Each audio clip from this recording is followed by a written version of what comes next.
Good evening, all my queens, kings, princes, and princesses. How are we doing this evening? I want to welcome y'all one more time for joining us in this cast this evening. We have a lovely little discussion opened up about breaking the gendered norms to be me, to be who you truly self, to be the queen, the king, the prince, or the princess that you are trying to be. I'm going to bring on my cast real quick, right on the side here. These lovely little ladies. We have Kanisha. Whoop, Hey whoop. We y'all. have here. And even though we can't see her picture, we can definitely hear her voice, and her voice is very, very lovely. Welcome on Michelle as well. Hello. All right. So, yes, I want to apologize for missing out the last podcast. Wasn't feeling the greatest. Had a little bit of a headache. Asked for Tylenol, and I got Tylenol PM. You know, you always reach your mama's person you ain't supposed to, and that's what you get, right? Mhm. So, apologize for missing out. But this week we're gonna definitely hit on, like I said, breaking the gender norms to be who you really needed to be for yourself. We're gonna just go ahead and hop right up into it with a really heavy question and something that I feel also reflects a lot of things that maybe everyday people kind of come across. Have you ever had a moment where you witnessed admiration turn into a fetishized attention, like just completely went from one thing to another, and you don't know where it went, where this connect happened, but you just realized there was admiration, and it just turned into that unwelcome fetishized attention. Kanisha, if you don't mind starting off for us real quick.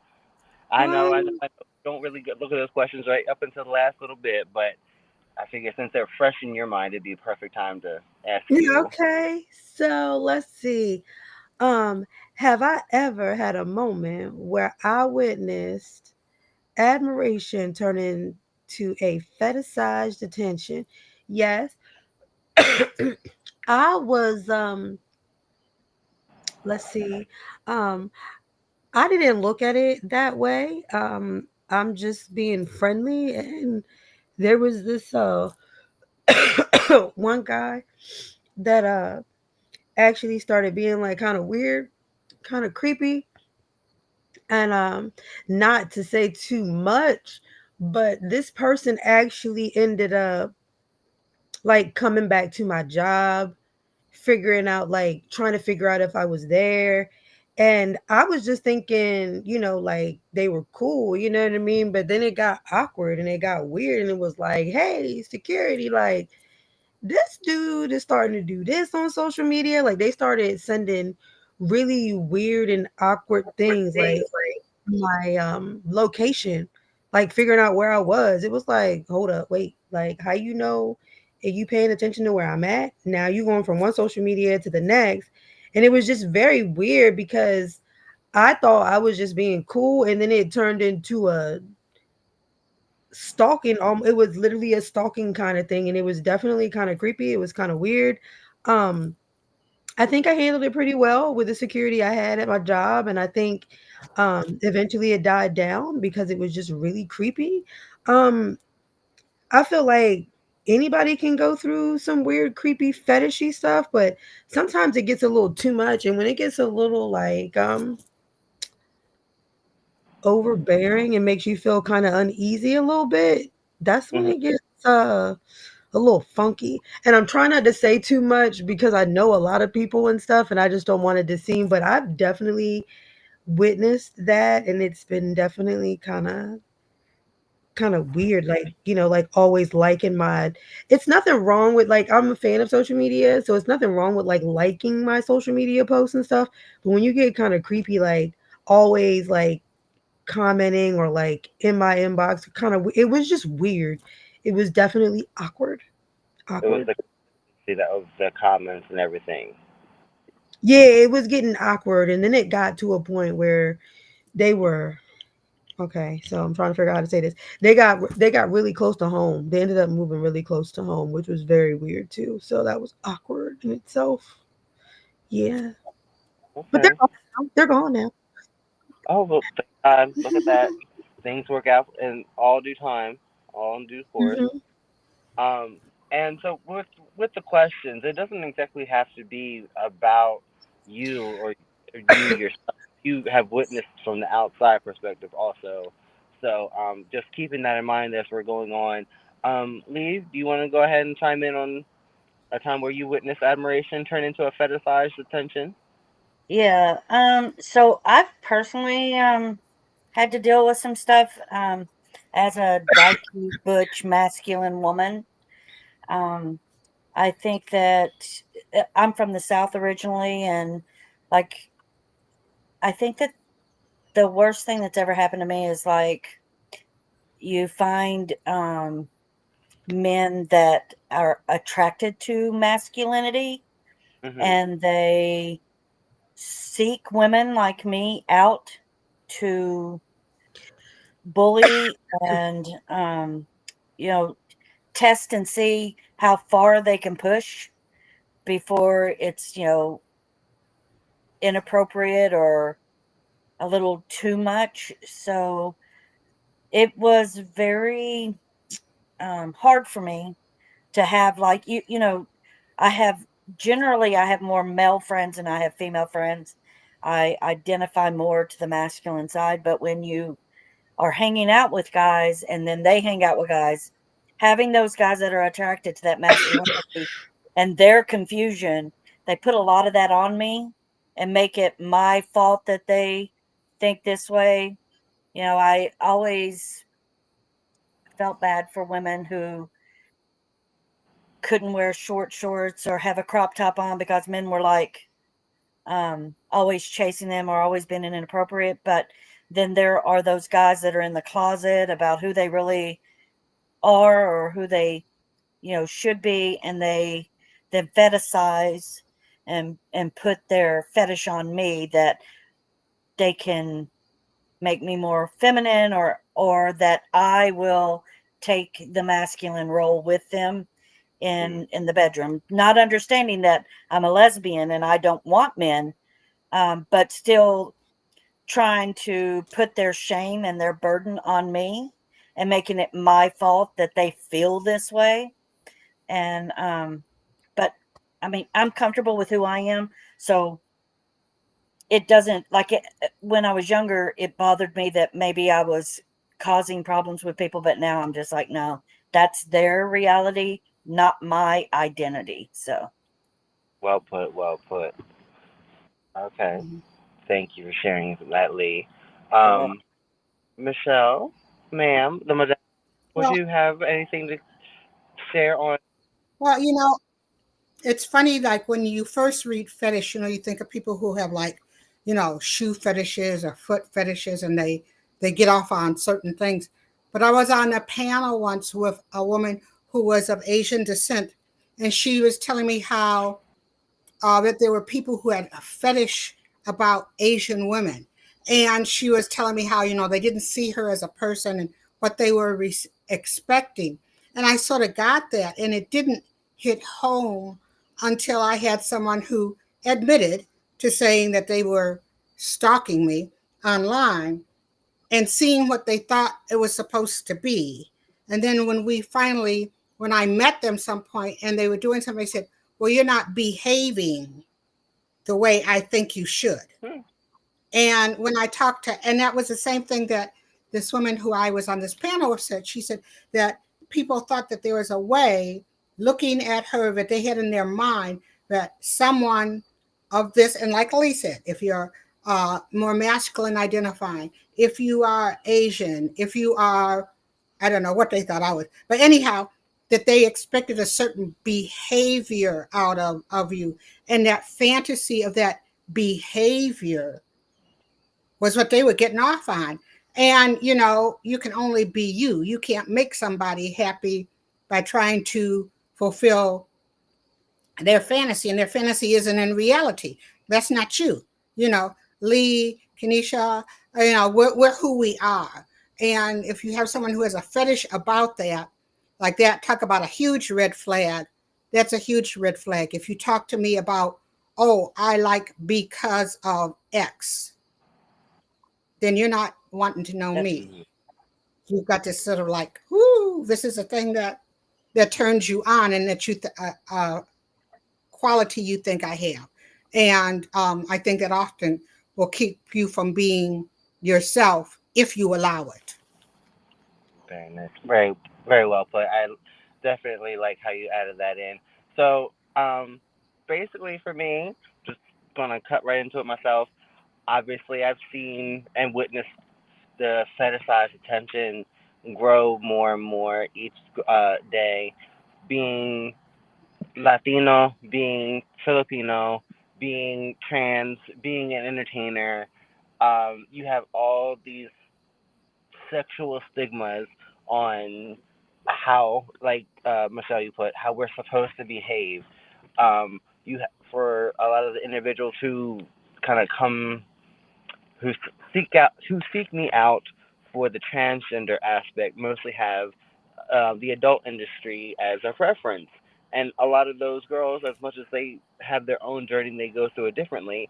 It's not how I'm perceived. So when they start seeing that I'm a very unique lady, and I'm emphasize LADY because there's no way that anybody can be a woman, but it takes great skill to be a lady and to be able to hold your own no matter what happens. And when they see that it's not like the adult industry girls, they get upset. When they see the entertainer aspect, I'm supposed to cater to them and give them whatever they want, and they'll get it because that's how life has made it perceived. Nope, it doesn't happen that way. Um, Definitely being Latino, I have a loud mouth. Obviously, we all know this because it just I can't be quiet sometimes, and even when I try to whisper, it doesn't come out as a whisper.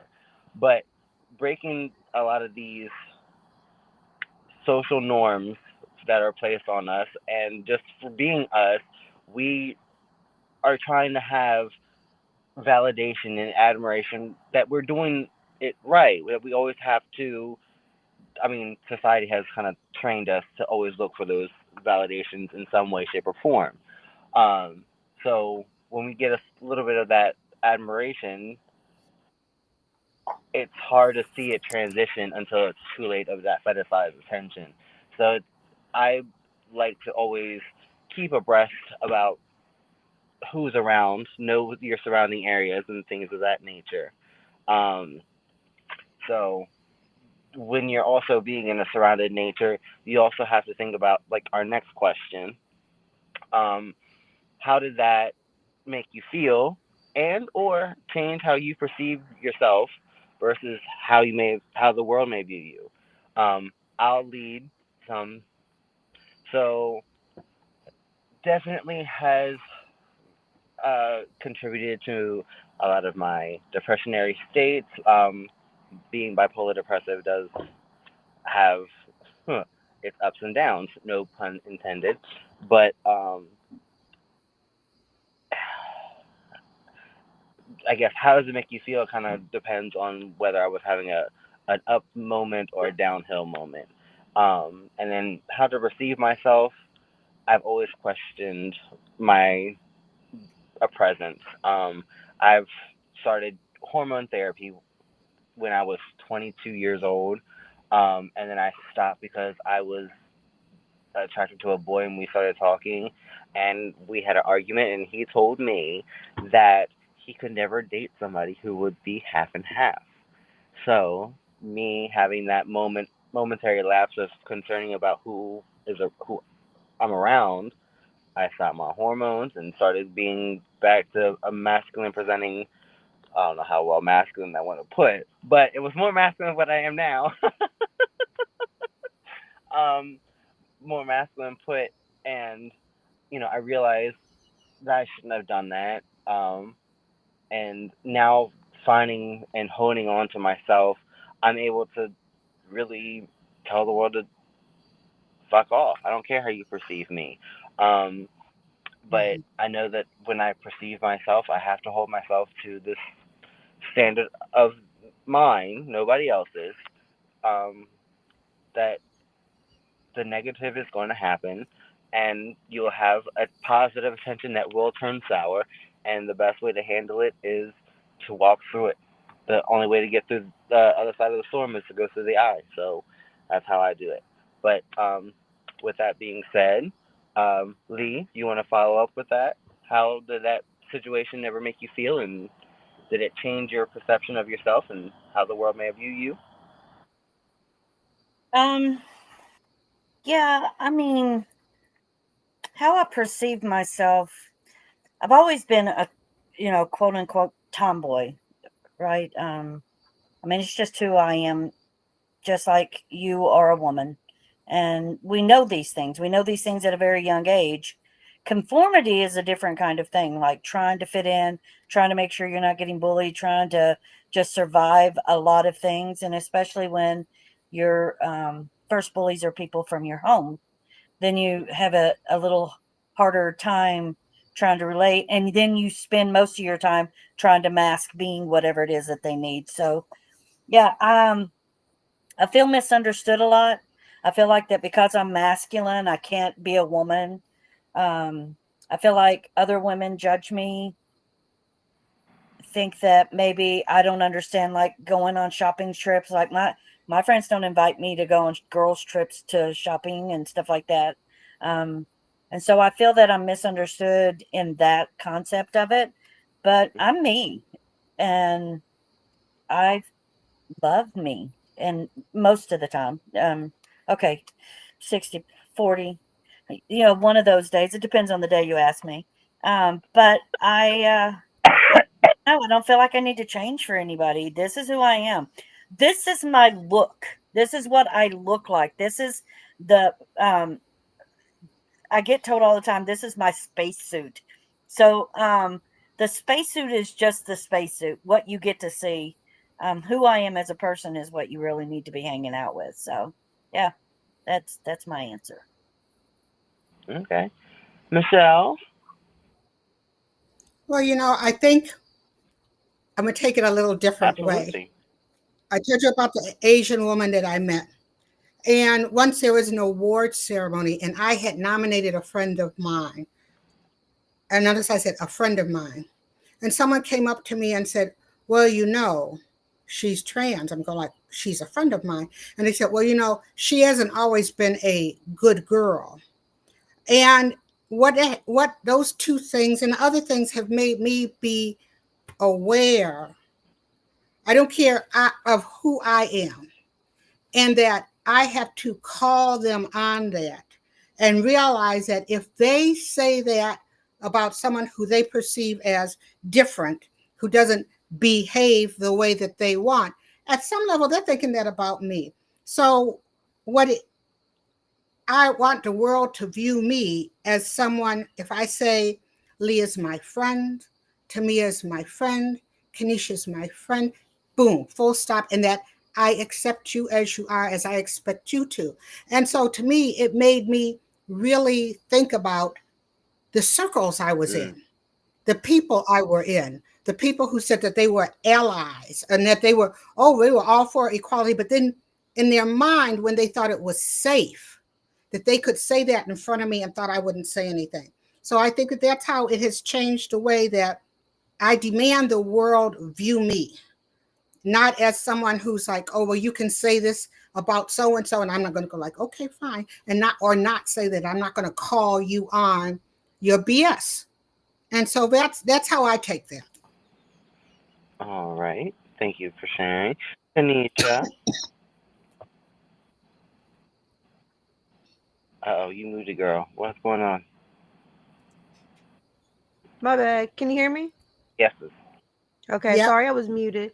Um, I would say that that changed me a little bit in an aspect of I feel like my situation made me a little tougher. It made me be a little more aware of not that I wasn't already aware of my surroundings, but it just made me a little more aware of my surroundings. And I'm not saying that I'm supposed to treat other people differently, but I'm just mindful of how I talk to people and what I give to people. So it changed me in the aspect of I'm still a loving person. It's just how much I've learned to give, because sometimes I realize some you can give to different people the same you, but sometimes you can over give to one person and they take something so differently than someone else does, and then they perceive your relationship differently. So it changed my perspective on how much I give, how much energy that I exude when I'm around certain people. um and it just made me a little better of my surroundings, because it did get kind of weird, especially when they kept coming back to my job and it was kind of getting obvious. So when you're getting stalked and then people think, "Oh, you like that?" No, I don't. No, I don't. No, I do not. I do not like it. It's very annoying. It's very weird. It's very uncomfortable. It's something that I don't think anybody in life wants to go through. Nobody wants to be stalked. It's very inappropriate. It just made my situation made me very aware of my surroundings, and it made me realize what I should and how much I should give to people, because everybody doesn't perceive what you give to them the same way as others, which is sad, but I still give the same. I'm just learning how much to give and when to give. Mhm. So, like to kind of add on, one thing that I feel as though us as women we have to perceive a lot of things differently. And it's kind of like one of the gender roles that is kind of pushed on all of us at all of the ages that we come into our womanhood.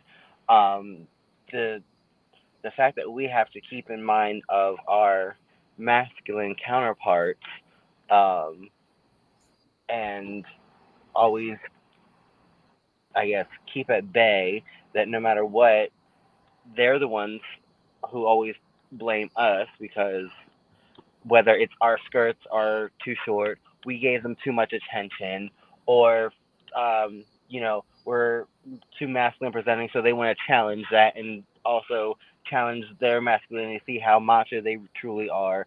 It's definitely been one of those eye opening moments, um, especially since we have the Cheeto in the White House. It has truly been one of those moments. Like I get scared when I'm in too much of a masculine energy, like a establishment. Like if I'm at a bar and I don't have people that I know, or if I don't see enough feminine energy to feel secure, I will genuinely like leave. Um, and it's sad that we have to kind of have that in our mind. Um, but that's, like I said, it's one of those unspoken things. So with that being said, what are some unspoken gender roles that you've learned growing up, and how have you unlearned and or challenged them? Michelle, do you care to lead on this one? Okay, I think it's funny because I think it's not only that, but in fact, I was recently talking to someone in the lesbian community where they were like, are you going to be stud, femme, whatever. But I know that coming up, well, in one part, I wasn't that child, but my mother didn't put a lot of emphasis on all those girly things. In fact, the ones who I identified with were like, I had an aunt who someone was like, well, don't you want to go inside and clean? And she said, I want to be in my garden. If the house bothers you, go on in there and do it. So that there's that expectation that you would do, that you would do, the cooking, the cleaning, that you would take a quieter voice, if someone is doing it. And that's just not me. And I found that lately what is somewhat challenging sometimes in the LGBTQ community, particularly the lesbian community, where they're sort of like forming these things, like a very heteronormative, where some people who identify as more masculine identity, and I was talking to them, it's like, well, don't you cook? And I'm going like, I make great reservations, or don't you want to do this? And haven't you ever wanted to wear a white dress and get married? No, I mean, and so there are all those things. So to try and stand in your own and be yourself. If I want to wear a dress, fine. If I decide one day I want to wear a suit, that's okay. It's not breaking anything. It's me being me. But people look at you and expect, if you don't either take the heterosexual role where you're, Susie homemaker, and you want to cook and clean and look for a man, that's your whole emphasis is to find a man, or in the lesbian thing where your whole thing is to find, I guess, I guess a stud, I don't know. But anyhow, and get married and then live that same role, that's just not me. And it's been very, I think that I constantly find myself butting up against that, where people will have that and that expectation. And to say, be able to say to them, you know what, I've been taking care of myself all my life. I'm not looking for another half. And they don't expect women to be able to stand in that. Very well. Yes, I definitely noticed that as well. Kanisha, you Mhm. want to share?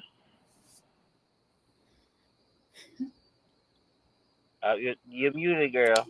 You're muted. Can you hear me? Yes. Okay. I'm trying to hit the mute button, y'all. We gonna get it together. Um, I would say something. I mean, I may just be 40, but I have grown up and there were definitely like gender roles. I'm definitely a heterosexual, but I'm not the type that likes to wear dresses. I'm not the type that likes to wear skirts. And I grew up in church, so it was a thing. Like I was never really comfortable wearing them. It's just not my thing. Like I can't play right. Like I feel like I can't get down in the dirt and like dig, you got to sit right in church. You got to cross your legs because you can't see this. Well, if I wear pants or shorts, then I don't gotta worry about none of that. Like I can just go play. My knees gonna be dirty. You know what I mean? It is what it is.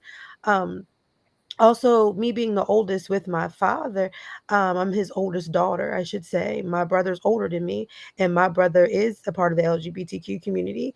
And I'm a tomboy, so I'm like learned how to change oil. You know what I mean? And um, it's just learn how to change tires, like all those things that are gender roles that people thought like you were supposed to do. And then when I entered into a relationship, it was like I tried to carry that on because that's what I learned. And now I'm realizing that that's not there. Those things like they really don't matter, if that makes sense, because male or female should be able to do them. And I'm a firm believer, even though I have two boys, that regardless of what the gender is, I teach my boys how to cook, I teach them how to wash clothes, I teach them how to take care of themselves. So when they are in a relationship, they're just an added piece to the puzzle. So they're able to be happy even when they're not with their partner. So if their partner were to get sick, my child still knows how to cook. They don't have to wait on their wife or whoever to cook for them. They know how to wash their clothes. Like they may think I'm getting on their nerves now, but the things that I'm teaching them as a mom, like I don't want my sons to depend on a woman to do things. I want them to do them on their own. And the same for me because my father did the same for me. So changing oil and changing tires and learning how to just do different things like just digging in dirt and learning how to it's okay to get dirty. Like I'm a firm believer that it's okay to get dirty. I'm not your typical heterosexual female. I love like I'm a tomboy. Like I love doing tomboyish things. Like it's fun to ride motorcycles and dig in the dirt and watch cars race and listen to cars rev up and do car shows and things of that nature. I like boxing and sports and different things. But the gender roles that I received, especially being perceived like, oh well, they think I'm bougie. I have no clue why people think I'm bougie, but I'm like, "Nah, don't do that." Like, no, like I probably know more than you do. Don't do that. Yeah, those male and female gender roles, I'm just glad and grateful that I was able to break them on my own. Well, you're also breaking them, teaching your children different roles because the thing that I guess what I'm trying to have other everybody bring attention to, I guess is the best way to describe it, not high ass.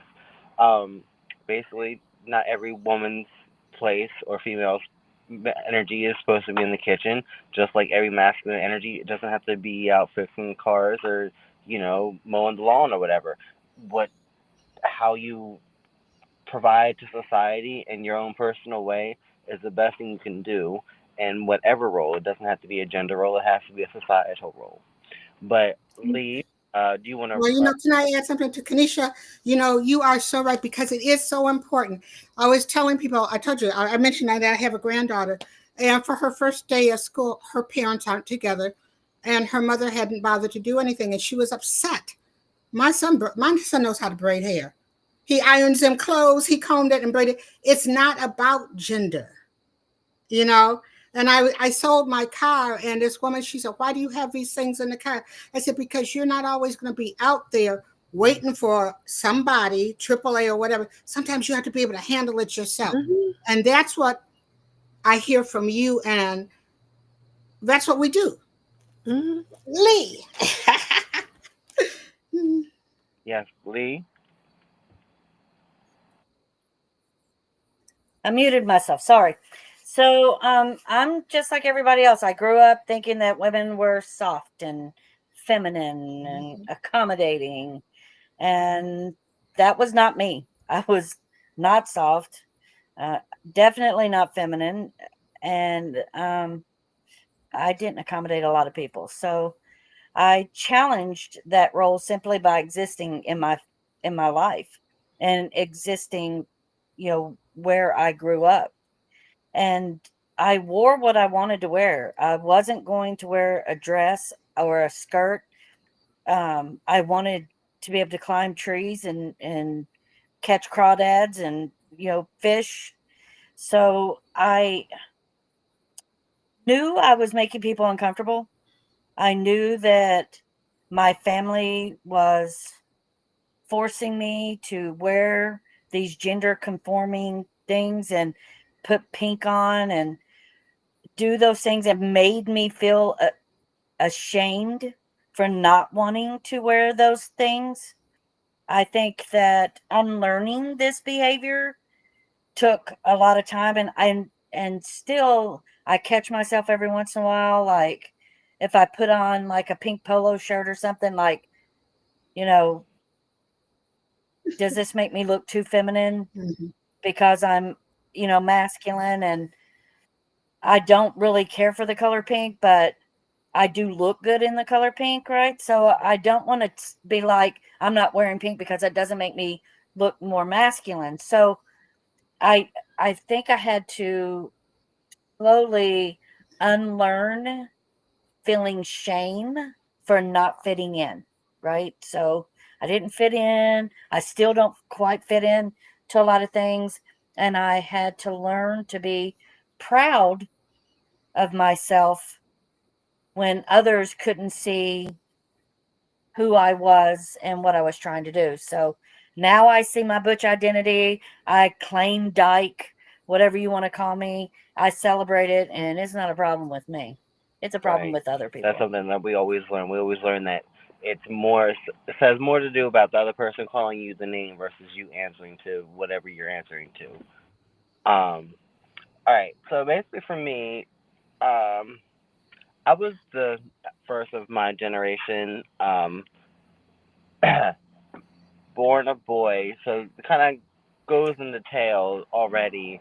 You're the first boy of the generation in a Catholic religion household, not the strong Catholic Hmm. religion, but they claim Catholic.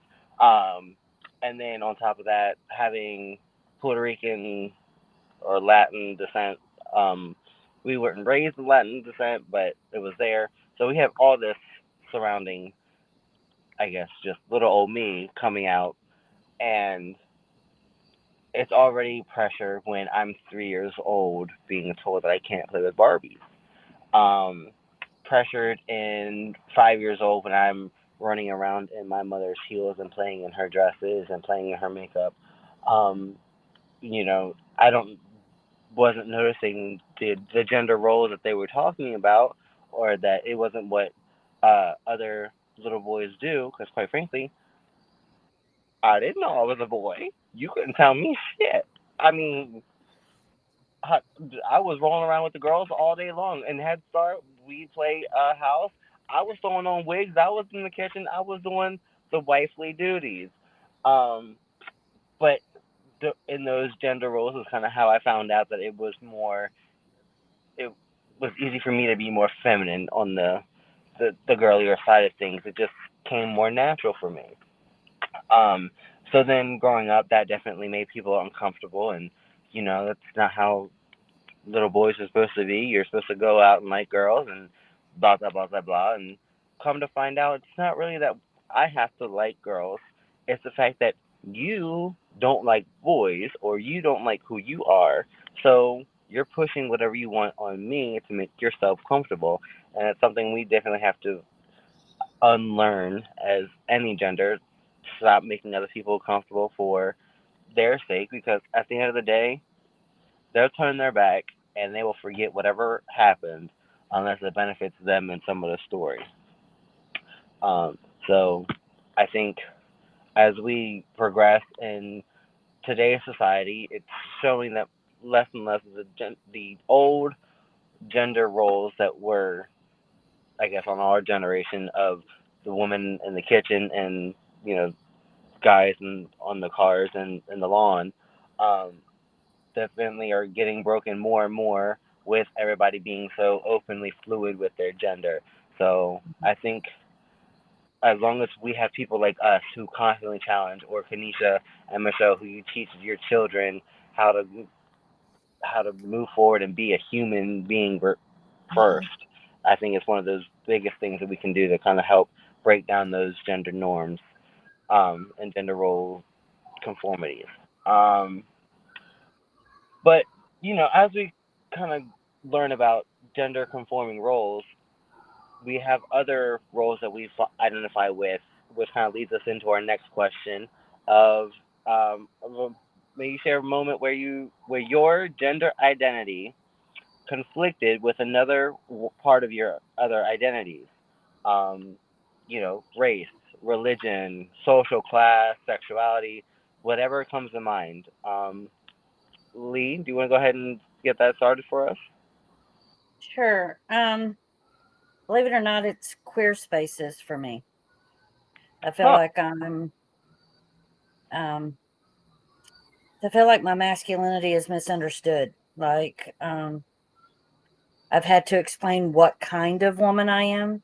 You know, I think that people see studs or butches or dykes and they think one thing, right? That we want to be a man, or we are, this way sexually. And I hated having to explain what kind of woman I was to other women. And in straight spaces, I've always felt like I'm too much, that I'm too loud, too masculine. I just am too much for them to handle. And I think the tension on both sides, like, you know, as I was growing up, trying to figure out my gender was one thing. Knowing that I was a lesbian and trying to fit into a mold. I mean, I'm from the age where butches dated lipstick lesbians, and you know there was femmes with you know dykes, and it just there was like all these labels that I didn't want to be like. To me, a dyke was a man, just a woman, and it had such a negative connotation to it. What I've realized is, like, if you look up dyke, it's actually a woman who defends other women, who stands up. She was, the advocate, and I was like, okay, well, maybe I'm not mad at that side of it, but I don't want people thinking I'm a man. So it forced me to shape myself to either conform to the way that everybody expected me to behave and expected me to look and identify, and then it also made me decide where my comfort level was as well as a whole person. So I don't I don't conflict with myself anymore. I just refuse to. And I believe that all the intersections in my life, like I don't look African American, but I'm African American. I don't look Latina, but I'm 42%. I know, right? But I, I I got in let's looks, I got okay. all the Caucasian, like all the Caucasian, which is the least part of me. I'm even Asian. I'm like, come on, couldn't So I I have to live and walk and be a walking contradiction all the time. My intersectionality is not visible. All they see is a dyke. Everything else I'm fighting for to be like, I'm also this. And I think I'm unique, and I love myself for my uniqueness. Yes, we do too, Lee. Mm, Michelle. yes. you know, I get it. I exactly what Lee was saying, but I have always been. It seemed like at odds when we were kids. We were the only black family in mostly white neighborhood. So we were black Catholics where most of my black friends weren't. When I went to school, we were like at the lower end, and I went to a school where there were a lot of social elite people. And so I mean, I'm just me, and I have made my way, and I just sort of show up. I recently had someone say, you don't look gay. I said, well, I look like me. You know, I was on a I was on a panel, and I was the only woman. And when I realized I was going to be the only woman, I showed up in my most flamboyant, you know, bohemian look, because I'm going to be me, and you're going to know I'm me. And like I said, it's always been a challenge. It's always been a battle, and I think that if I worry too much about trying to fit in with whichever way I go, I'd probably be depressed or crazy or whatever. So I just sort of show up, and you're going to like me or you're not. End of the day, I look in that mirror and I love me. I'm happy with me. So, hey, I can't. I haven't let it, and I just can't see nothing or anyone mattering that much to make me stop being me uniquely. All right. Kanisha, is there a moment where your gender identity conflicts with another one of your other identities? Um, I'm piggybacking a little bit off of Miss Michelle because I've always been me, regardless, point blank, period. I don't care where I'm at, what I'm doing. Um, one of the biggest things that I do get is people look at me and swear that I'm bougie for some reason, and I'm not. Um, and that's just not who I am. So people look at me like I can't complete certain tasks. Um, I get that I have health issues and I get that people want to help and I get that I have disabilities, but I'm looked at in certain situations. And I believe, like, in different parts of my life, it can happen throughout any day.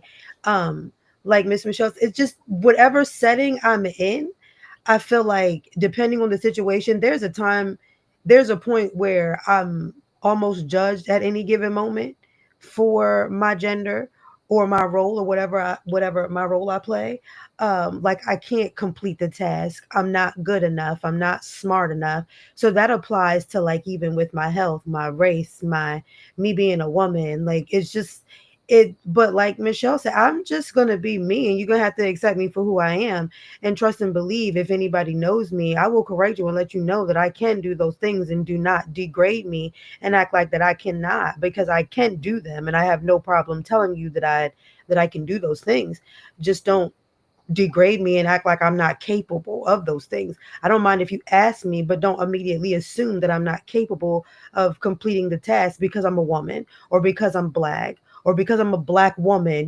Don't put the two together and act like just because I'm a black woman I'm not capable. That's not right. That's just not what we're going to do. I'm capable to do anything that anyone else is able to do, and I may be way more qualified than you. One of the things that I love that I can actually say about the cannabis industry is I am a black woman who actually knows cannabinoids. I know terpenes, and I'm able to help you and guide you holistically on that journey with benefits. So, breaking that stigma and breaking those norms and say, hey, I'm a black woman in the cannabis industry, breaking stigmas, breaking norms, and letting you guys know that, hey, like, I can do this, like, and I'm probably better than the next man that you think that's not. So don't judge. I'm really on Miss Michelle's boat. Like, I am who I am. Love me, or you can love me or not, and I don't care. It is who it is. I am who I am, and you're gonna get what you get. Okay. So, kind of feel like maybe the question may have been misunderstood. So I'm gonna go ahead and do my part, to kind of maybe help bring us back on track. Um, so when I was asking about other identities, um, so with your religion, social class being like if you are upper class, middle class, or lower class, sexuality, gay, straight, bi, lesbian, um, those are other identities that make up who you are. And of course, live your life unapologetically because, you don't get another tomorrow. Tomorrow is never guaranteed. Um, but the main thing that I was trying to gather was, for me, um, my gender identity is female, but growing up it was different because I identified on the female aspect, but everybody else perceived me as male. So then my sexuality had definitely changed, because for if you were male and you liked other males, you were gay, homosexual. Um, so for you to be trans and like men, well, what are you? You really couldn't know. So finding out that me being trans female, I'm now identified as a heterosexual woman. But it confuses everybody because they hear my voice and they know my history. So then they automatically assume, well, you're gay because you were a guy, so you like guys, so then that makes you gay. No, the thing is I've always liked men. That has never altered. I've never had interest in the female persuasion. And me finding my identity as a trans woman has now put me into the the conflicting of, am I gay or am I straight? That was like kind of the thing that I wanted to focus on, and it might be easier for me to answer that question because of my background. And a lot of these questions are focused on mostly the transgender aspect of living, and especially for me, a female aspect, because I feel, in my opinion, a lot of the transgender uh, community is getting targeted. I don't know if you ladies have seen about one of the senators saying that the LGBT needs to drop the T. The gay, lesbian, and bisexual need to drop the transgendered and transsexuals because of bills and things that it was conflicting in the bathroom, all that. So, that was like my focus on that one question. Um, but, it kind of leads us into a next question. Have any of your other various identities shaped the way you have experienced or even resisted gender norms? I'll answer this just to kind of help lead way.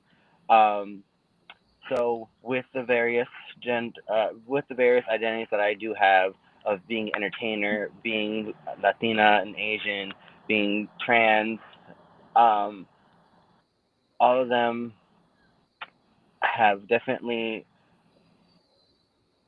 reshaped my viewpoint on how I perceive conversations, on how I perceive certain mannerisms from individuals. Um, I've noticed that we as women, we like to uh, subtly apologize for stuff that we didn't even say because we automatically don't want to offend anybody else with something that we didn't say. And I've noticed that a lot of the masculine side, the men, don't really do that. They don't give a shit. So why is it that we have to always cater and mute what we say most of the time? And then if we don't, we're perceived as mad or we're perceived as angry, um, or too much for whatever the case might be. But one thing I wanted people to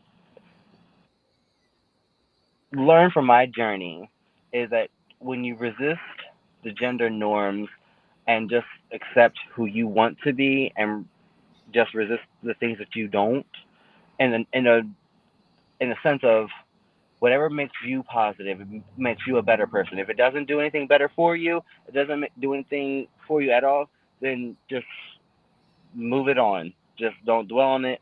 But anything that kind of helps your experiences and the way you view it, I hope you'll learn just by living everyday lives.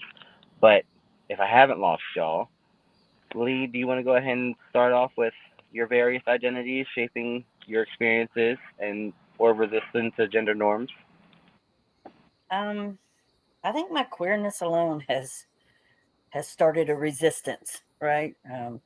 I'm masculine, so women are supposed to be, you know, all of the qualities we've listed tonight, soft and sweet. And I mean, wasn't it? There was like what a little girl's made of, sugar and spice and everything nice. And, Yes. you know, um, so I think I've been resistant to gender norms my entire life. And whether I wanted to or not, it's just what I was comfortable being. Walking into a room as a butch woman is already a disruption to what everyone expects is supposed to be the social norm. And I wear masculine attire and slacks and jackets. I wear suits. I don't wear dresses or skirts. Most of the time, you'll find me in shorts. I don't even like to wear the slacks. So let's not even pretend there. So in my way, resistance is my existence. Period. I don't have to do anything extra. I resist to refuse to apologize for my masculinity. I will mentor young folk and making sure that they feel comfortable being their authentic selves. And that too is a resistance. And by showing that there are different ways to be a woman, there are different ways to be masculine, different ways to be feminine. I think that in itself is a resistance. I will continue to exist. Therefore, I will continue to resist. Amen. I like that.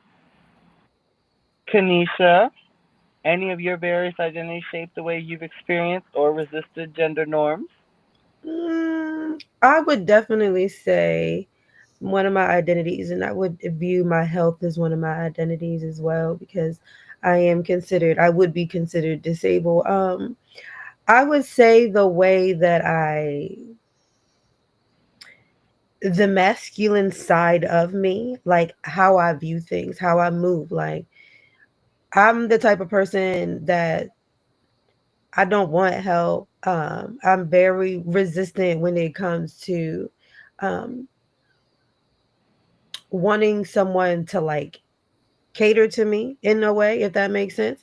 Like I'm like, nah, I got it. I can do it. Like I'm one of those people like whenever I go somewhere and I'm playing my sound bowls and I have like if I have the one with two bags, I'll have like two bags in my hand, a book bag on my back, and then I have my yoga mat and my rain stick together. And they're like, you need some help? And I'm like, nah, I'm good.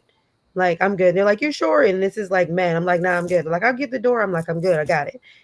So I feel like some of the things that I do that are like even like it's fine. I can change my tire. Like I may ask for help, but if I really can't get to it, but there's certain things that I feel like that have shaped me and changed me in a way to make me resist from wanting help.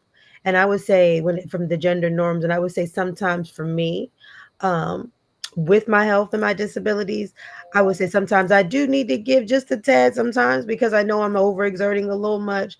But I feel like the more masculine side of me pushes me to just be like, nah, I got it. Nah, I got it. Because that's one of those gender norms. Like, men are supposed to open the door. Men are supposed to carry things. Men are supposed to change the tires. Like, men are supposed to do certain masculine things. But those are all the things that, like, washing my own car, like, do all those kind of things are me. Like, I don't mind doing those things. It's like, nah, I got it. I'm good.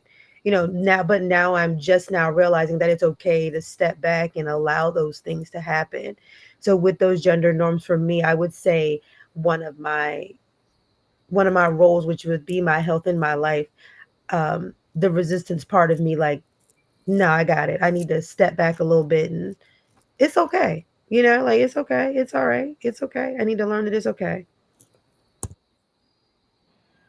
Okay. Michelle. Yeah. So I've been thinking about this. And you talked about gender norms. And, we still fall into gender norms. Do you know what I mean? Like, oh, you're supposed to be this, you're supposed to be that. I am unapologetically a Black queer woman. I I would say if you say where do I identify, it'd be lesbian. However, I dated for a while a beautiful trans woman who also identified as a lesbian. People were like, "How can you two be together?" Woman, woman, that's it. Mhm. Raising my son, I was told, how are you going to raise him to be a man when you're a woman who likes women? And so, like I said, he knows how, like Kanisha said, he knows how to wash, he knows how to cook.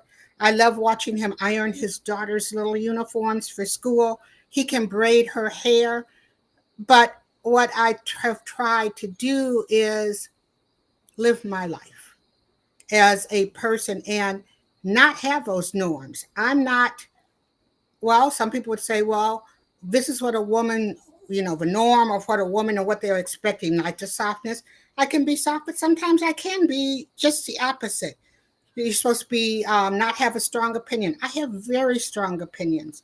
I stand my own in wherever it is. So I think that after a while, the role to me is to get away from gender norms and getting to be human.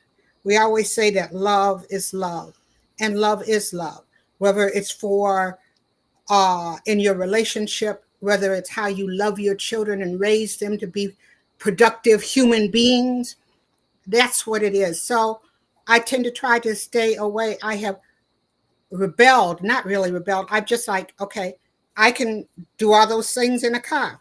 I can take care of myself if I'm out there. I'm not waiting for somebody. I don't have to jump out and say, let me open the door for you. And I'll let someone open the door for me, but I don't sit there and do that. I think that I take care of me. And so to sort of get away from those gender norms, if you're a woman who loves women, Tamia, you're a woman who loves men. You're a woman. Lee, woman. Kanisha, woman. We are humans first. And so sometimes when I hit a gender norm, because I have railed against it all my life, it just so still just is like, what is that? Fingernails on the Chalkboard. blackboard. It still is like that for me. Got it. Thank you. Thank you. Well, real quick, so we're gonna go back to a question. We're gonna have the voice of God kind of come over the intercom real quick. So, Peach, in the comments, our personal comments was saying it would like to answer a question. What was the question that you want to answer, and then I guess go ahead and answer it. I think it was the one where you guys was talking about how you were raised, and I found it very interesting because I wasn't raised to have any gender roles. I had boy clothing, girl clothing, boy has trucks, He So the Man, question uh, Barbie dolls. I had, was what are the unspoken gender roles you learned growing up, and how have you unlearned or challenged that? Is that the question you're talking about? no, it was the one that was when you asked about how people were raised. Oh, okay, yep, that's the one. Okay. I wasn't really raised to have gender roles, I guess. Okay. And if I had to say how I was raised, I felt like my grandfather was raising me to be the head of my house, which is normally Mhm. not feminine. Mm. So I don't know. So when I heard the question, I said that's interesting. Everybody was raised to be little girls, and I was just raised to grow up and know how to do it all and to decide where you wanted to be. If you want to be feminine or masculine. But I'm probably even guessing maybe they already knew that I was going to be a part of the community. They just didn't know how I was going to present. Well, quite frankly, you kind of adding on to that, a lot of ethnic communities don't really have like um I guess they're not adamant about the gender roles. They Mhm. welcome the open sexuality and sexual fluidity. Um, the Hawaiian culture, they have those, and Native American cultures have those of two spirits. So I'm pretty sure of the African American culture would all have the same. Um, so you were definitely raised to carry on the family, not so much carry on the gender roles. Well, I definitely see I mean, thriving. I think that Peach and I are of a generation to where to be black, it wasn't about being able to be a little girl that much. You had to learn how to survive. Mhm. So it wasn't about, oh well, I mean, like there were certain things that they expected you to do. But I agree with you. I mean, we went out there, we did what was necessary because that was about how are you going to grow up, survive the system, and be strong in your family. If a family was really important. So I get exactly what you're talking about, Peach. Mm. Yeah. And the last question that you asked to Nia about resisting the gender roles, I feel like I have to resist it more within the community than outside of it, You Hmm. know, which is I so bizarre. Why would you even want to bring heteronormative things into our community? I'm just Thank you. you confused about it. I've asked the gay community. A lot of people in Rehoboth always say, "There's no gay bars anymore. Where are the gay spots? It's all the families." It's what the gays wanted. The gays wanted to have that family-oriented life. They wanted to have the masculine role, the feminine role, the children, the white picket fence, the red painted door. They wanted all of that. So here they are, and I have noticed that becoming into the community, I've I've what's the word I'm looking for? I've segregated myself because you know there's not really much of a trans community in Delaware, and the trans community that I do know of, I don't click well with. So then I go with the gays, and the gays get on my nerves because of their high fat and all that other mess. So I the community has divided us, and I don't know why. We're supposed to be all inclusive, and yet I feel more divided being a part of this community. It's just, you know, Well, but And then the you know, other, oh, go you're ahead. right. And having been part of the fight for marriage equality nationwide, I am so disappointed in some ways. It's like, okay, so all those years we couldn't, and we made a way. You know what I mean? We made our way out of nowhere. We had families, we had relationships. Then we got marriage equality, and now we're trying to be, like the Every other. Cosby's, everything else. Who's going to cut the grass? Who's going to do that? And to me, I had hoped that we would break the paradigm and do it. I think that when I ta- and this is my moment for a soapbox. It has bothered me particularly what I see happen to the trans community because I have friends who are trans, and what they have shown me is about being human and about being parents. I often tell people, like, I have a friend, and he talked about when he's a trans man, when his daughter in the second grade said, "Daddy, you don't have to hold my hand anymore. I can go in school by myself." I got that. You know, I there's families and parents, and I had thought that this would help us all take a step forward, and instead, we're becoming little gay heterosexuals. Now I'm off my soapbox. No, I definitely get that. That But you know, feticide question I wanted to answer too. And maybe Michelle might agree, maybe Lee. Do you feel like your heterosexual friends kind of fetishize you? Like I do. I feel like I am the friend that you would come and ask the questions, but I'm also that friend that if it was dark one night and you wanted to try something, I would be that safe bet. where was this response for the first question? So, and Kanisha, you don't seem to be that way, so I thank you. But I do feel like it's not necessarily our community; it be our heterosexual friends or allies that hold on to us for those reasons. Like you're in my back pocket, for that One day I reason. might want to try it. Hey, Uh Yeah. huh. no, no, By those by individuals that are bi now and gay later kind of ordeal. yeah, one. If I was ever gonna try it, girl, you the one. No, Yeah, no, no. I'm not. No, I'm not. Yep, I get that. Like if I was a lesbian, Lee, you would be that person. If I could try it, Lee, you would be that person. And I'm like, Uh, I'm not a trial. I mean, I'm not. I'm not a perfume.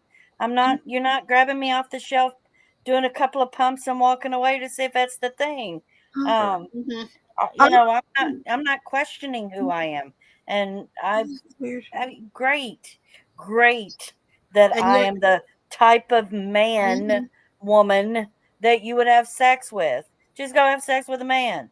our I'm just gonna be sexuality is not a good time. It's not for this is entertainment weird. purposes. Okay, that's just it. You want to try it, go on Tinder, find you somebody who wants to, Fuck but with that. I am not for entertainment or teaching purposes. Look, I'm good at what I do. I I, break the bitch. I'm, Break the bitch. But Don't come listen, at y'all me. got me over here cracking up. I'm first and foremost, I love I just love people, and I'm seriously confused. I'm listening to you guys, which is, listening to you conversate. I don't go through that, but I am really super confused on why people would do that. Because if anybody in the LGBTQ community knows, I love you for who you are. I'm not keeping Mm-hmm. people on a soapbox. I'm not keeping you no, under my wing ain't to like try. I'm Mm-mm. like I'm really confused because for me, like I'm listening to you. So for me, this is a thing listening to you guys speak because I don't hear these things because I'm not in those particular right. conversations until now.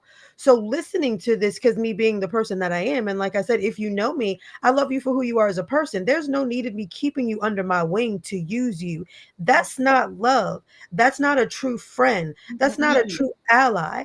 Me as a person, I always hashtag I'm your favorite ally because I'm gonna love you regardless. You know what I mean? Like Mhm. I'm just I don't like I'm literally over here conflicted. I'm confused on why So someone would use someone to do so with those things. a lot of I don't people that understand have why. that mentality of putting us on the back shelf or wanting to try us are those individuals who fall in the. This is my personal opinion and Mhm. experiences. Commenting on this, by the way. Those are the individuals that have fallen into their gender norms because they have decided not to fight them, and then they see us living and experiencing life to the fullest and enjoying it. They And they want a want to little do it piece of that too. happiness, huh? They want to do it too. Basically, it's not even that Okay. they do it, but they want that happiness. They see that we have broken what everybody has told us to do, and like because of we being us unapologetically, they think, oh, well, let me get a slice of that happiness too. No, baby, I'm not a piece of pie. This ain't no afternoon delight. Ain't happening. So that's But often those who want to try it are experimenting. I am not saying that I could not meet someone who has been living a straight existence and we connect on a level and have real love and go that way.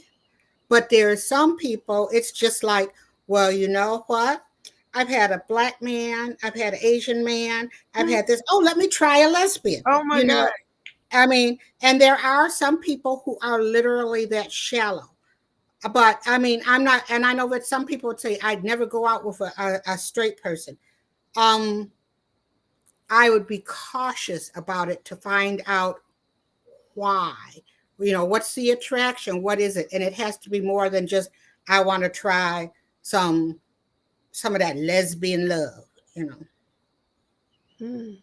This is different for me. I'm loving this conversation because I love learning. So I'm able to understand people and your own personal thoughts and beliefs and how I am able to just, not necessarily view people, but I can understand where you're coming from and a point of view and understand where your thought process is coming from.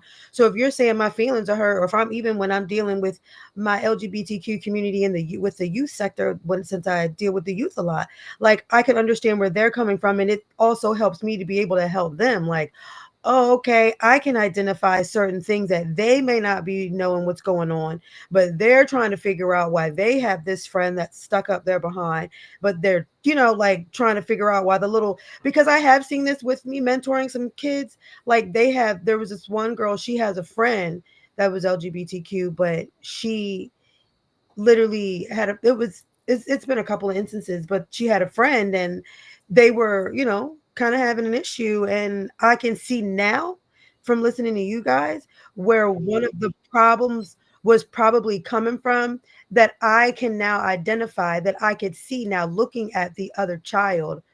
They were struggling with themselves, trying to find themselves, and this other child was very happy within themselves, within their gender, whatever they chose, whatever they chose to be.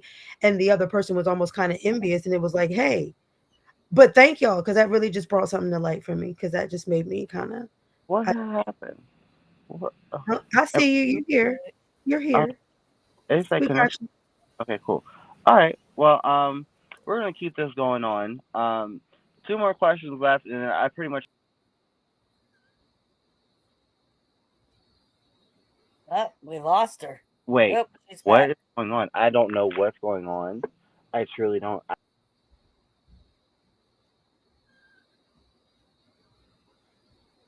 Hmm.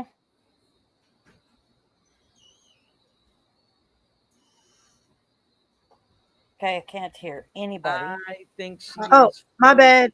Can you hear me? Yeah, I Yeah, can hear you now. I Okay, I think don't she's see frozen. her, but I I'm don't. a we're gonna what we're gonna do as queens is I feel like we should pick up where she left off until she gets back. Absolutely. Okay, All so right. as queens, I feel like let's pick up where Tamia left off. I think the next question was, um, how do you balance the need to Let's survive see. in a system? Is that right? Am I right, y'all? Yep. Okay, how do you balance the need to survive in a system that enforces gender norms with the desire to disrupt it? Okay, how do you balance the need to survive in a system that enforces gender norms with a desire to disrupt it? Who wants to go first since we're covering for Tamia? I mean, I'll do it. All Um, right. I think survival and disruption coexist, right? Am I here? Jesus Um, Christ! Hi. Yes, Hey, you. Okay. girl, we had your well, back. We had your back. We had your back. I don't Okay. know what was going on with that, but it was just giving me the time of just uh. We had your Anyway, Hmm. so back to our regular scheduled program. back. Okay. So as we were talking about, you know, learning and breaking gender norms, the question reads, "How?" Dang, here we go again. All right. Here we go. Oh my God. You keep flipping off. You want me I to ask the don't. question? I got.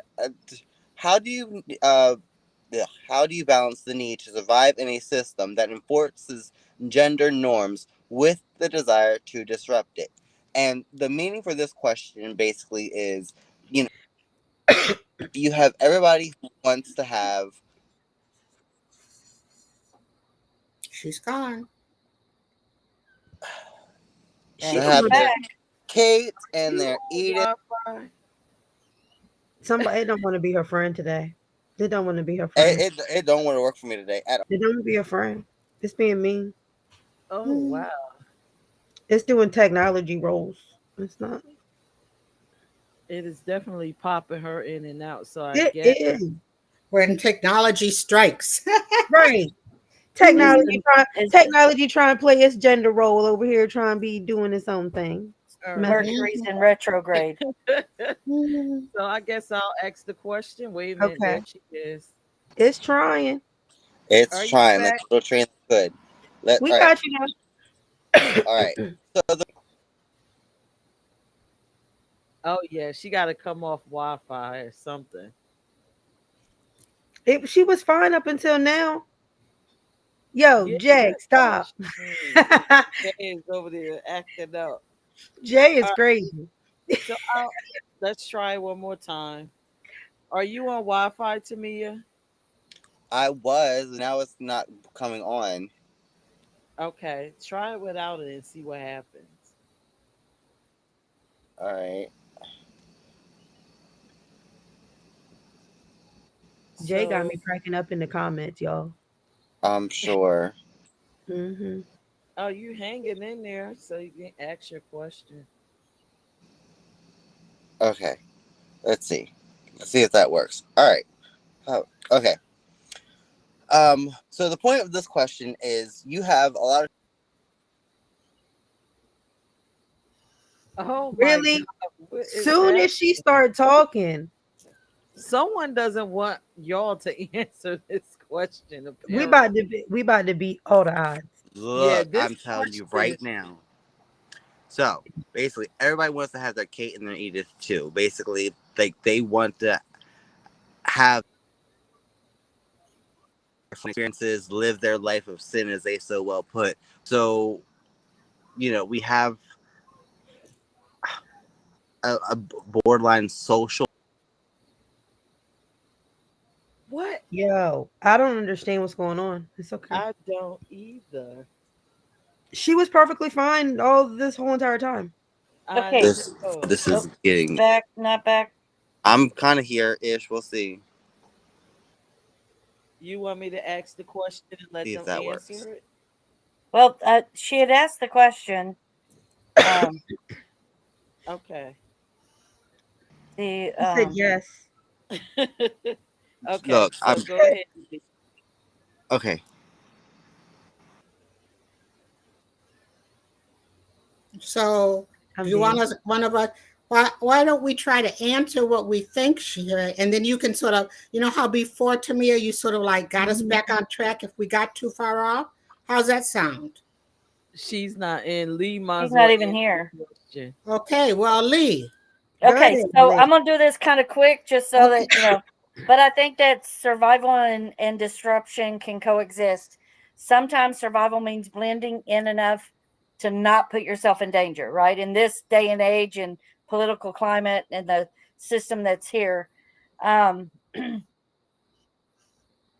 disruption is just walking down the street, right? Like being your authentic self, walking down the street, living your full truth, daring to exist without shrinking into yourself. Like, some things that are very obvious when you look at somebody. So for me, balancing how I choose those battles is what protects me, the people around me, my peace, and it also helps me decide when I'm kicking doors down. So I think that survival looks different to a lot of people. My survival is that I always know where I'm going, who's going to be around there, what neighborhoods I'm going to be in, when I need to be disruptive and when I'm not going to be disruptive. Sometimes it's just peace, sometimes it's chaos. That's me. So, Miss Right. Michelle, you can go next. Oh, okay. Well, you have to survive. I mean, so I think that I don't lead with "Hi, I'm Michelle. I'm gay." And when I want to be in safe spaces where I don't hide from it. I look for signals. Like if I go on a business's website and I see that people are using their pronouns, okay, I feel like it's a safer space. I believe that you should call people out when they're wrong, but I also try to call people in when it can help us take that next step up. You have to be just if you live authentically, you're going to be a little disruptive because somebody isn't going to be comfortable with you being the real you. So you be disruptive, you be safe. And when I know I'm in a place where it's possible that something might jump off, because I do a lot of things in public. And I know I went someplace once where it had been like the last place where they had had the Klan in Michigan. And I told him, I said, I have to be out of here before dark, and I want to see what's going on. So I don't, but I knew it was important for me to show up and say what I needed to say. But I was aware of where I was, aware of what could happen, and got my butt home before it was dark. But if you're living your truth, there's moments you're going to be disruptive in any space. Be safe with it, but live authentically. And I'm going to toss it over to Kanisha. Hey, so I would say how I would balance the need to survive in a system that enforces gender norms with the desire to disrupt it. I'm gonna go back to I'm not for sure how Tamia meant this, but this question is kind of sorry, kind of hard. Not, I should say kind of harder for me to answer because I don't care if that makes sense. Um, Mm-hmm. I don't. I really. I don't. I don't. I don't care. Like I'm gonna do me regardless. If it's something that a gender norm is supposed to be done by a man and I know I can do it, I'm gonna do it. Regardless of whether you think I can or not. I don't care if you're gonna look at me funny. I'm gonna do it. You may be shocked that I could do it. That's not my fault. So to me, that's disrupting you because I didn't tell you to degrade me and think that I couldn't. That's not my fault that you don't think that I can. The gender norms when it comes to females doing certain things and being in certain spaces, and I know with me and myself where I do a lot of things in the community, it's probably some places people think that I shouldn't be as a woman or as a black woman. It's I don't care if that make like I really I don't care. Like if I don't really know. I'm hoping I'm answering this question right because when it comes to disrupting gender norms and people doing certain things and us being disruptive when when you're breaking it, like, oh, you're not supposed to do that, like Miss Michelle said earlier, like opening doors. I'm not waiting for nobody to open the door for me. I'm gonna open the door. If you open the door for me, I appreciate it, thank you, but I'm not waiting for you to open my door. Like I'm not waiting for you to do certain things. I've learned a long time ago with past situations and relationships, it's like those things don't need to be waited on. And that goes back to self love when it comes to a gender norm. If you love yourself for who you are, you don't have to appease other people. And I'm Mm-hmm. not trying to appease other people. I'm just trying to live my life and be me authentically, just like Miss Michelle said. Like that's who I am as a person. So either you love me or you don't. My what I do is what I do, whether you think it's a male role, a female role, or LG. I don't care. I'm gonna do me. Agreed. I think that's great. I will say that I am a huge fan and proponent of opening the doors for everyone, both men and women. I find that like if you open up if you're at Wawa and you hold the door open for a dude, they just kind of look at you for a second, but then they like smile and like that was kind of cool that somebody held that door open, and I get a lot of thank yous, and I like to see those kinds of things. But I've also been shunned by women who are like, "Why you open the door for me?" And I'm like, "I don't know. She, I just did." So yeah, I'm with you. But disruption, I think, happens whether we're intending it to or not. Mhm. Anytime we're Mhm. being our I think authentic the selves. So disruption I definitely mean, comes it's just how from it goes. the assumption. Mhm. It And comes you, from the assumption of people thinking, oh, like when women get mad that a man's not holding the door. I get that's what we were taught, and that's what people were taught. But if a man doesn't hold the door for you, I'm cool. Long as you don't slam the door in my face. Like, I mean, mhm, you mhm. can at least just be respectful, is all I'm asking, to make sure the door doesn't slam in my face. Like, okay, I was about to hold the door. All I'm asking for is a little bit of respect, a little bit of, just a little bit, not too much, but just a little bit. I'm gonna Yeah, answer the question. I think I'm more inclined to. I believe that, and you know that part of respect where and helping, like if it's an elder, of course I am. If it's someone I see who's struggling with like a multiple bags or even a bunch of kids, I'm going to help them. But to me, basically, if someone is disrupted by my being there, or I don't fit their gender norms, that's really their problem, not mine. Agreed. Mhm. Yep, I'm Definitely gonna facts. agreed. answer it too. Can y'all hear me? I'm gonna Mm-hmm. answer. We All can. right. So, from my perspective of the question, um, what did she say? Can How do you you raise your volume just a little bit? Okay. Yeah, I'm having a can you hear me hard now? time. Is it good? No, not really. Is it low That's or better. okay? It's getting better. So, how do you balance the need to survive in a system that enforces gender norms?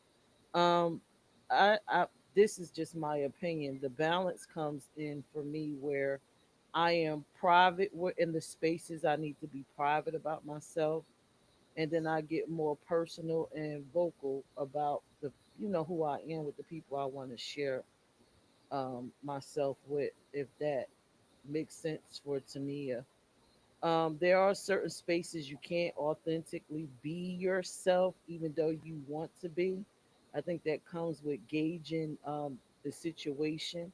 If it's a red situation where it's absolutely dangerous, then no. But in the case of Tamia and Lee, you guys don't have that option like that. Sometimes y'all just have to avoid those spaces. Now, when it comes to the desire to disrupt it, just our sheer presence, showing up, um, being visible, and also forming organizations or joining organizations is a great way to disrupt it. But the balance is you have to, being a part of this community, and I would imagine being trans, you are constantly assessing and reassessing spaces for safety. Being a masculine centered woman, I'm pretty surely you go out and you assess before you actually let yourself go and be comfortable in that space. So I think that's where the balance is. And that is my answer to that question. Yeah, yeah, absolutely. All right, I'm going to pick up on our last question. It says, may you speak on the contradictions of your gender presentation and the cultural expectations within family, faith, and or racial identities. You want to go first, Miss Michelle? No. All right, let me reread it too. Yeah, May read it. Reread it again, please. Okay. May you speak on the contradictions of your gender presentation and the cultural expectations within family, faith, and or racial identities. Well, I think that with family, and actually, I think that there's contradictions. I know that there's things that uh, in my community where they look and they think of what you're supposed to be as a woman, and then and I'm not that.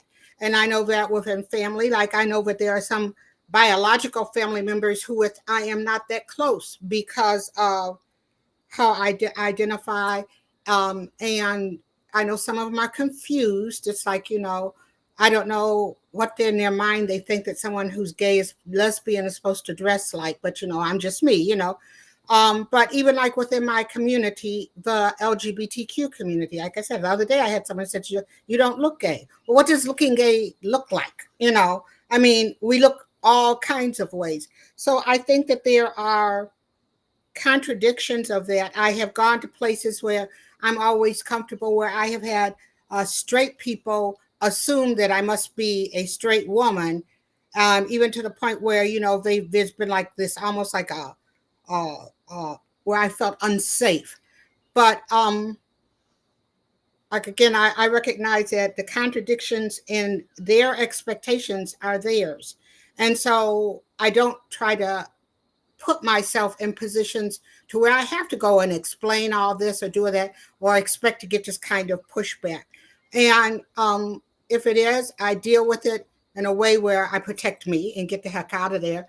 But I just avoid those. If your mind is so narrow that you can only look at me and expect one thing or see one thing, and when I don't fit your little silo, you're going to get all bent out of shape. Then you know what? That's not a place for me to be because you don't.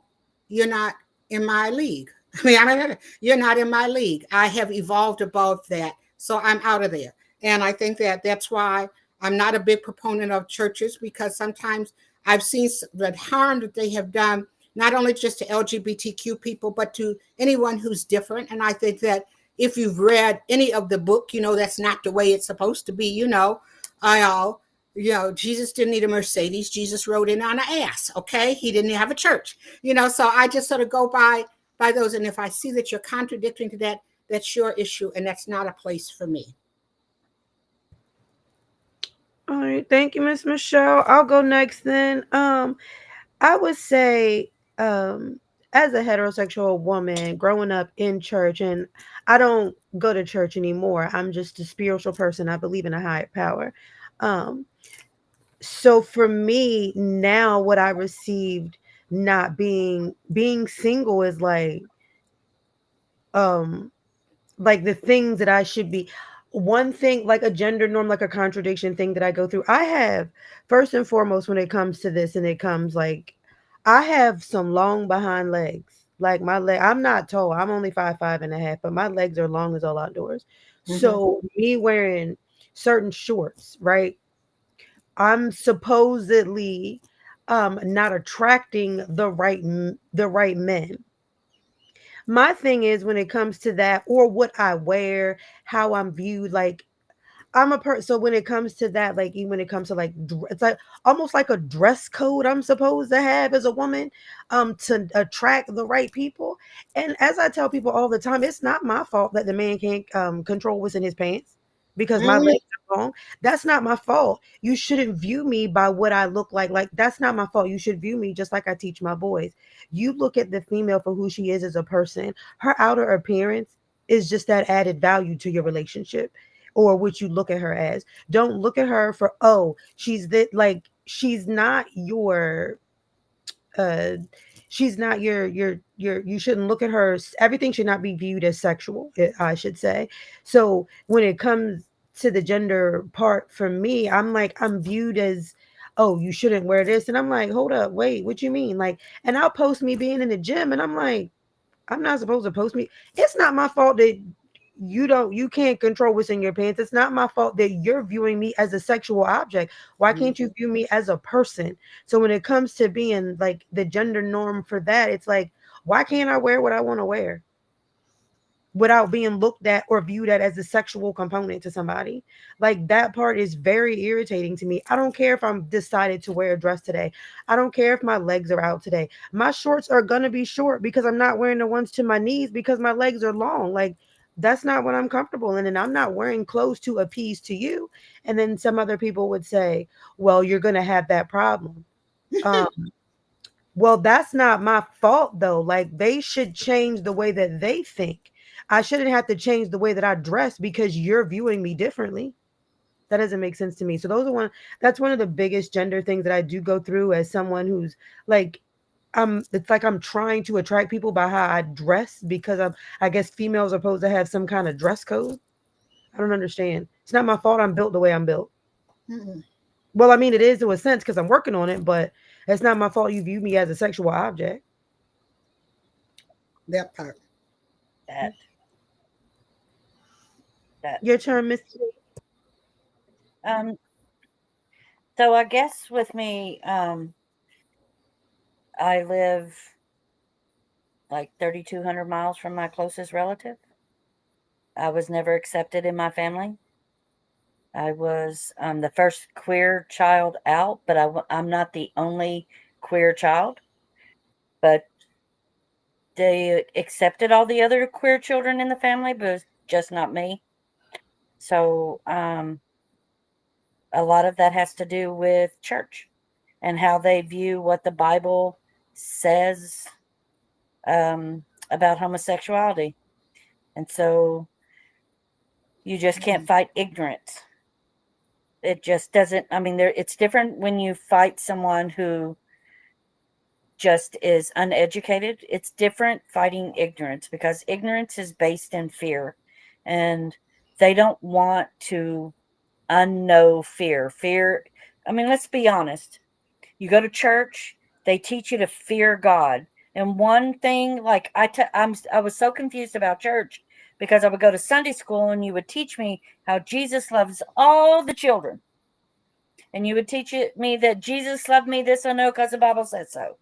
And you would teach me not to hide my light.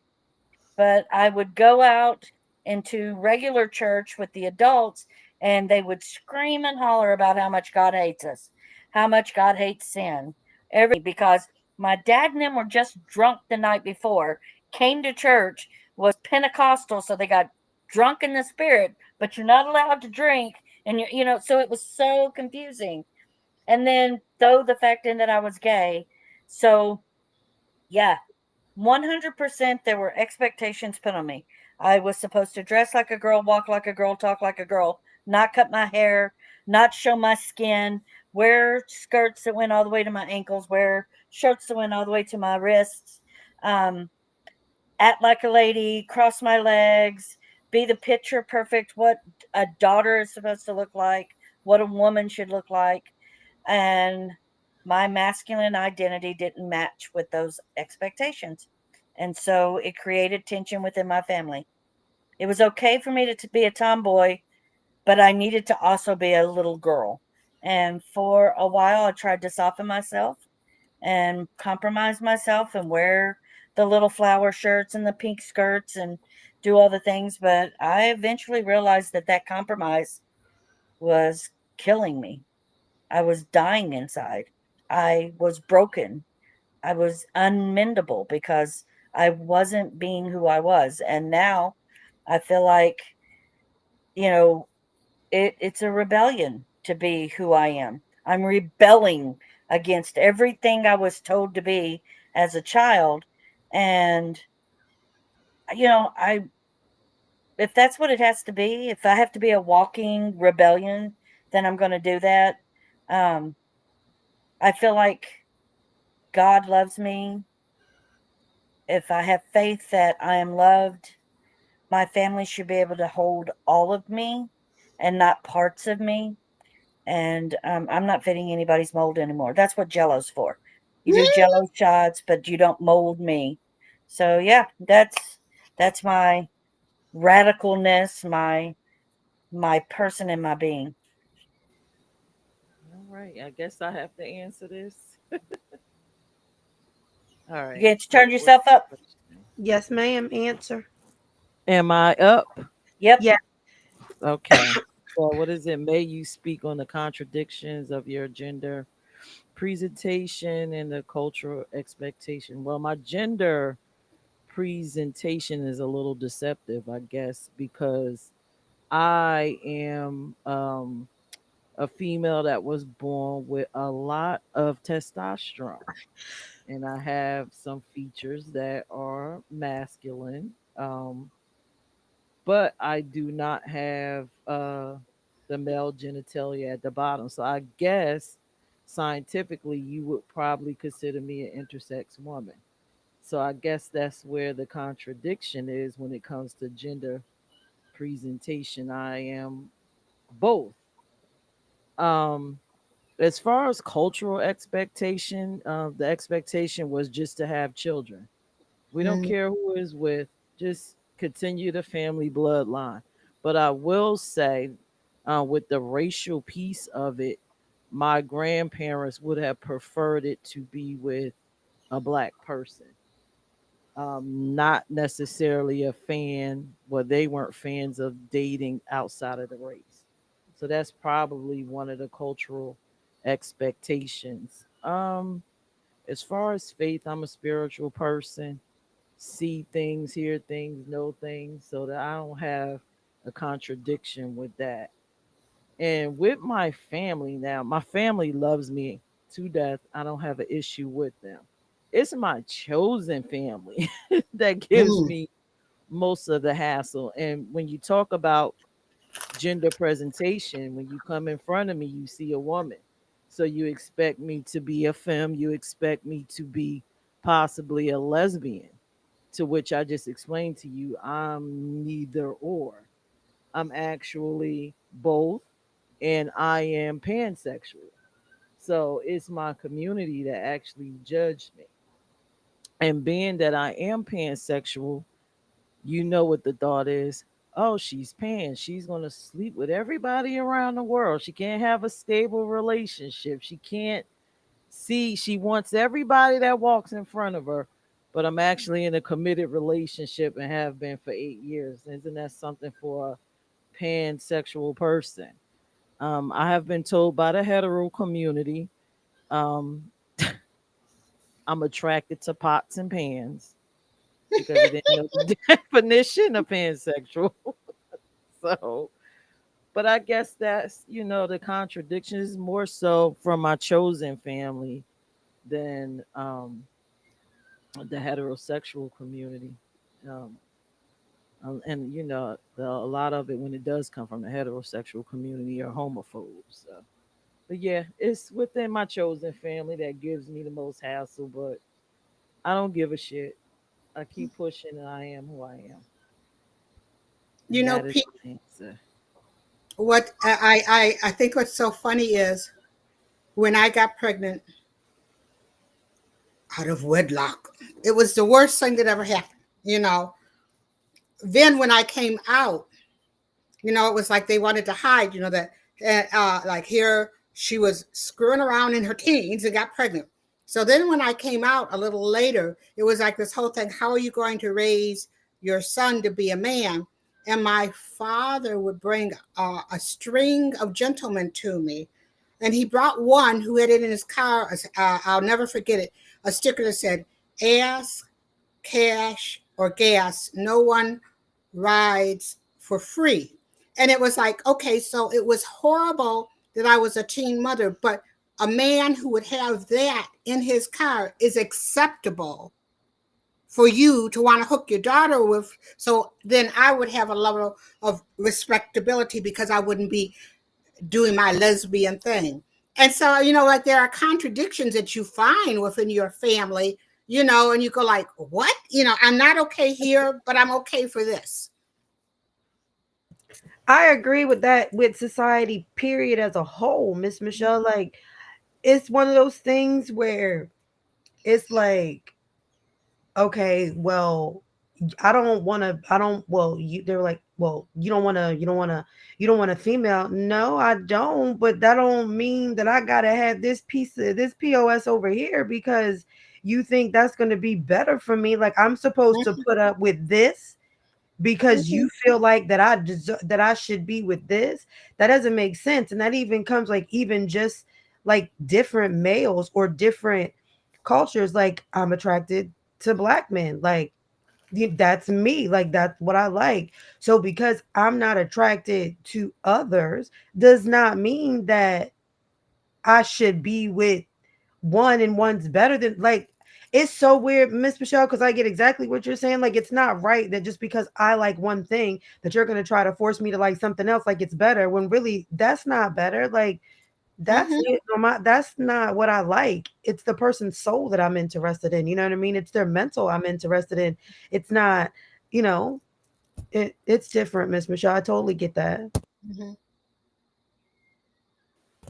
So guys, Tamia is not here, but that was her last question. I think as queens we did really good to piggyback off what she wanted. I hope she's when she rewatches this that she's excited that we finished and we went through this. Um I'm grateful that we all actually stepped up and said, "Hey, let's finish this as queens. Let's finish Mhm. this for her." She was Mhm. struggling, but we did it for her. And I don't know how to end this Peach, but yeah. I I got think it. Go ahead, um, Peach. Bring us are home. are there any questions that you have for each other since we're all on the screen? I know we've all heard some interesting things tonight. Everybody was very transparent. I know you learned a lot. Is there any questions that you have for anybody on the panel? I'm good. Me too. Okay. Well, Okay. I want to, and I know she's not with us, but um, I always appreciate what Tamia has to say and how she Mhm. brought and how she's open with her life and how she identifies as a woman. I had someone recently say they didn't know how to deal with all of this and everything. And I thought about Tamia and some other of my trans sisters of color. And I said, you know what? It's about respect. If she Mhm. shows up and she says she is Tamia and she's using she and her and she tells you she's a woman, boom, that's it. The rest of it is not your business, Mhm. and it's not for you to understand. It's for her to feel good and right about it. And I appreciate her being a part of this panel each and every time. I do too, Miss Michelle. I appreciate her being so open about her life because I know it's not easy. And knowing other people who are trans, I just appreciate them being so open and vulnerable to, be willing to speak out so other people can understand how they feel because we all have feelings and we all should be respected. And I definitely appreciate Tamia's experience. Same. All right. Did you have anything you wanted to say, Lee? No, I really enjoy the podcast. I think that every time someone comes up, you get to see what's in their heart and being able to talk about the things that maybe is a little harder for them to talk about and be able to have the support of having the conversation with people who aren't going to judge them for the questions that are going to be asked or for the answers that might be given. So I'm really appreciative of this. Mhm. All right. With that being said, join us next Monday for the recap. Latoya and I will be doing it. We had a ball with y'all. I hope y'all watched the last recap. We had a Mhm. ball. Always a joy to do it. But next Monday, join us at 8 p.m. for the recap of this show. Tamia, we love you. We held you down. We hope that you are okay. And we hope we answered these questions correctly. With that being said, good night, everybody. And we hope you keep tuning into Queens. Everybody, say goodbye. Bye Bye. Bye. bye. Bye.